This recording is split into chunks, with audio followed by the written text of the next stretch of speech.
পরিবর্তিত সাংস্কৃতিক ঐতিহ্য, চেঞ্জিং কালচারাল ট্র্যাডিশন, এই অধ্যায়ে আমরা দেখতে পাবো যে ইউরোপ একটা সময় বর্বর জাতিগোষ্ঠী যথা অস্ট্রোগথ, ভিসিগথ, ভ্যান্ডাল, ফ্র্যাঙ্ক, নরম্যান, স্ক্যান্ডিনেভিয়ান, এই সমস্ত বর্বর জাতিদের দ্বারা আক্রান্ত হচ্ছিল। স্বাভাবিকভাবেই in the light off history, ইতিহাসের আলো ইউটিউব চ্যানেলে আমরা আলোচনা করব বর্বর আক্রমণের অধ্যায় পেরিয়ে গিয়ে কিভাবে পোপ, যাজক, বিশপ, খ্রিস্টান ধর্ম ইউরোপের সাধারণ মানুষকে নিরাপত্তা দিয়েছিল, কিভাবে ইউরোপে পোপ, যাজক এবং সম্রাটের মধ্যে একটি ত্রিকোণ সম্পর্কের বন্ধন তৈরি হয়েছিল। আমরা উল্লেখ করব যে যখন এটিলা ইউরোপ আক্রমণ করেছিলেন তখন পোপ প্রথম লিও 452 খ্রিস্টাব্দে এটিলা তাকে নিরস্ত করেছিলেন।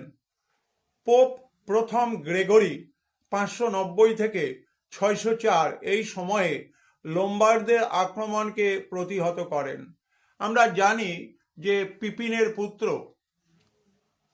কার্লোমেন এবং পরবর্তীকালে শার্লামেন দি গ্রেট, তারা কিন্তু মুসলমানদের আক্রমণের হাত থেকে খ্রিস্টান ধর্ম, চার্চ, গির্জা, বিশপদের রক্ষা করেছিলেন। আমরা 25শে ডিসেম্বর তারিখে বড়দিন পালন করি, কিন্তু এই 25শে ডিসেম্বর 800 খ্রিস্টাব্দের একটি ঐতিহাসিক তাৎপর্য আছে।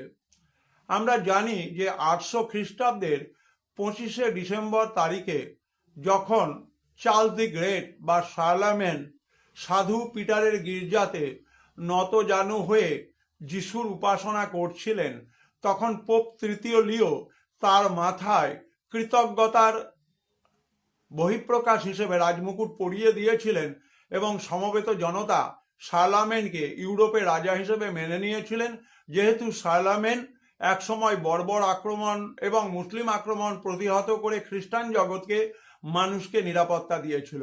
আমাদের 25শে ডিসেম্বর তারিখটি যিশুর পুণ্য জন্ম তিথি হিসেবে পালিত হয়, কিন্তু তার পাশাপাশি এই দিনটিতে শার্লামেনের রাজ্য অভিষেক হয়েছিল। সুতরাং ইতিহাসে 25শে ডিসেম্বর 800 খ্রিস্টাব্দ তারিখটি অত্যন্ত গুরুত্বপূর্ণ, কারণ বর্বর আক্রমণের হাত থেকে ইউরোপকে রক্ষা করার দায়িত্ব ছিল শার্লামেন দি গ্রেটের।